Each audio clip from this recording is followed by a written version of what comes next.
The glass doors swung open slowly, and the hum of the Monday morning meeting was abruptly interrupted. Suits turned, murmurs hushed, and silence rippled like a stone dropped in still water. A little girl, barely 6, stood at the entrance of the towering corporate boardroom. Her clothes were simple, a little faded from wear, her shoes scuffed at the front, and her eyes, those deep brown eyes, held something that had the power to still time. Innocence, hope, and something much heavier. She clutched a small, crumpled envelope in one hand and a worn-out teddy bear in the other.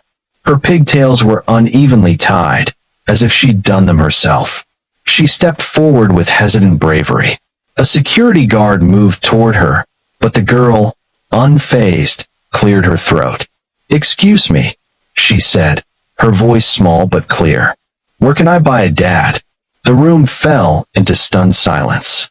The senior board members, all high-ranking men and women with years of experience, blinked in confusion. The CEO, Charles Remington, a man in his late 40s with perfectly combed silver hair and an immaculate navy suit, slowly stood up. The same man known for firing 3 department heads in a day, who was feared and revered in equal measure, now looked like he had seen a ghost. What did you say?" Charles asked, his voice unusually soft. The girl looked up at him, eyes full of sincerity and pain that no child should know. She held out the envelope. "I have $10.75. My mommy said daddies don't grow on trees. But I thought maybe someone is selling one here. Mommy cries a lot, and I think we need a daddy. So, I came here." Charles took a step forward, his entire body stiff with something unfamiliar, emotion. He took the envelope, his fingers trembling slightly. Inside were a few crumpled bills and coins, carefully counted. No one in the room dared speak. And for the first time in his entire career, Charles Remington cried. The girl's name was Lila, and that moment would become the turning point of not just Charles's life, but an entire company's soul.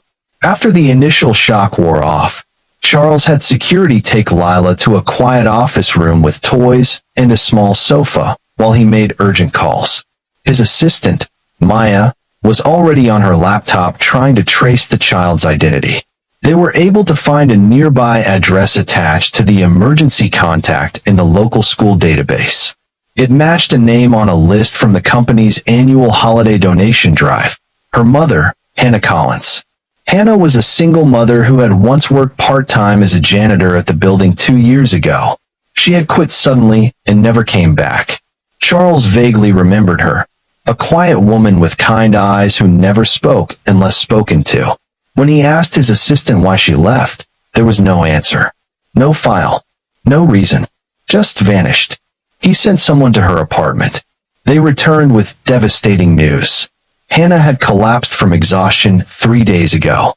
She was in the hospital, unconscious, and Lila had been left with an elderly neighbor who hadn't realized she'd wandered off. Charles left the building immediately. Not in his limo. Not with his assistants. Alone. The hospital was silent when he walked in. Cold. Sterile. The kind of place that stole warmth from people, just like life had stolen the light from Hannah's face. She looked fragile in the hospital bed, tubes and wires surrounding her like some sad metal cocoon. Charles stood at the doorway for a moment, guilt gnawing at his insides. Not because he knew her well, but because somehow, somewhere in his grand empire of profits and productivity, she had slipped through the cracks. She was his employee, and she had collapsed trying to survive, trying to raise a daughter. That night, Charles sat beside her, holding her hand, a stranger whose soul had been cracked open by a little girl's question. He didn't leave, even when his board demanded he return. Something in him refused to. Back at home, Lila stayed at Charles's estate under careful watch. She was full of questions. Why was the house so big? Did the cook know how to make rainbow pancakes? Would Charles be her daddy now? He didn't know how to answer, but she had melted something in him. One evening, as they watched a Disney movie in his lavish theater room, Lila looked at him and whispered, "You're nice, but you don't smile much." My mommy says daddy should smile with their hearts. Charles couldn't remember the last time anyone had spoken to him that way, especially not a child. Over the next week, while Hannah slowly recovered, Charles changed. His cold routines melted into new habits. He left board meetings early to read Lila bedtime stories. He took calls while coloring with her in the garden. He laughed, not the polite, rehearsed kind, but the belly-deep kind. And the company? It changed too. For the first time, Charles opened a new department, the Human Kindness Initiative. It offered employee childcare, mental health support, flexible hours, and an emergency relief fund. He told his team it was inspired by a question that changed his life. Where can I buy a dad? No one laughed. No one scoffed. They just listened, because they had seen the man behind the money shed his armor. One sunny afternoon, Hannah woke up, and Charles was there, holding her hand. She blinked slowly. Mr. Remington? He nodded. Hannah, your daughter, she's safe. She's extraordinary. Like her mom. Tears filled her eyes. I didn't know what else to do. I couldn't keep working 2 jobs. I didn't want to leave her alone. You shouldn't have had to. Charles's voice cracked. She studied him. Why are you here? He looked down, then slowly met her gaze. Because a little girl asked me a question, and I realized, I've built empires, Hannah, but I never built a life. And your daughter, she reminded me what life really means. Tears rolled down both their faces. Outside the hospital room, Lila waited with her teddy bear and a paper crown she made for Charles. When he stepped out, she smiled brightly. Are you my daddy now? She asked. Charles knelt down, swallowed the lump in his throat, and opened his arms. Only if you'll have me. The first thing Hannah noticed when she opened her eyes for good was a vase of sunflowers. They stood proudly on the windowsill of her hospital room, their bright yellow petals turning toward the sunlight, as if refusing to bow down to shadows. It took her a moment to register that they were real, not a hallucination caused by pain medication. Then her gaze drifted to the figure sleeping in the chair beside her. It wasn't a nurse. It wasn't a friend. It was Charles Remington, CEO of one of the country's largest corporations. His head tilted slightly to the side, suit jacket draped over his knees, tie loosened, and a soft snore barely escaping his lips. Hannah blinked in disbelief. Was she dreaming? No, this was real. And then she remembered Lila. She sat up so quickly that the monitor beeped in protest. The movement stirred Charles. He rubbed his eyes and stood up, looking both relieved and worried. Hey, he said gently. You're awake.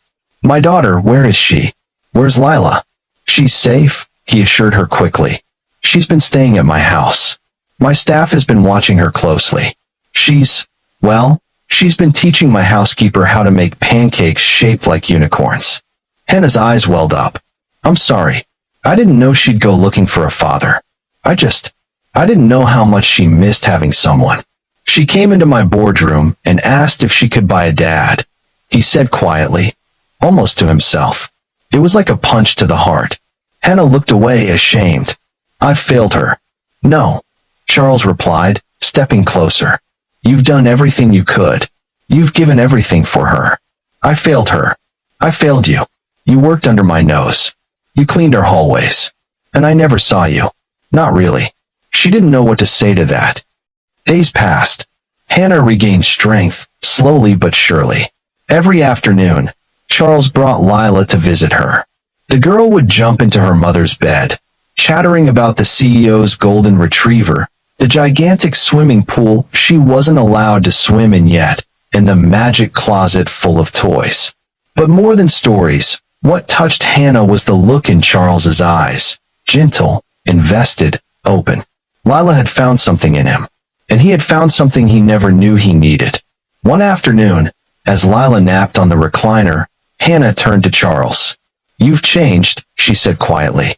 I've been building walls for 20 years, he admitted. Turns out, they kept out more than just the world. They kept out life. Hannah studied him. Why us? Because Lila asked me the one question no one else dared. Because she made me look at myself, not as a boss, but as a man. I didn't like who I saw. He stood, pacing slowly. I don't want to just help temporarily. I want to be there. For her. For you. I want to make this right. I don't know what that looks like yet, but I'm ready to try. 2 months later, Hannah and Lila moved into a cozy 2-bedroom guest house on Charles's estate. Not as charity, but as partners in something new. He offered Hannah a new position, head of employee well-being, with full benefits and flexibility. Her job? To make sure no one else in his company ever felt invisible. It wasn't a fairy tale.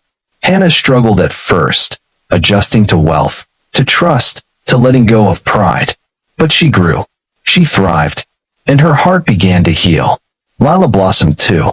She called Charles Mr. C at first, then Charlie. And finally, one snowy evening while decorating a Christmas tree, Dad. Charles had excused himself that night, quietly wiping away tears in the hallway. A year passed. Charles stood in front of his company's entire staff on Employee Appreciation Day. He spoke not about profits, but about people. I was taught that business means numbers. But I was wrong. Business is built on people, on their dreams, their families, their sacrifices. A little girl once asked me where she could buy a dad. That question broke me open. And I thank God it did. The room erupted into applause. Many employees were crying. Because by now, everyone knew the story. They had seen the change. They had seen what love can do.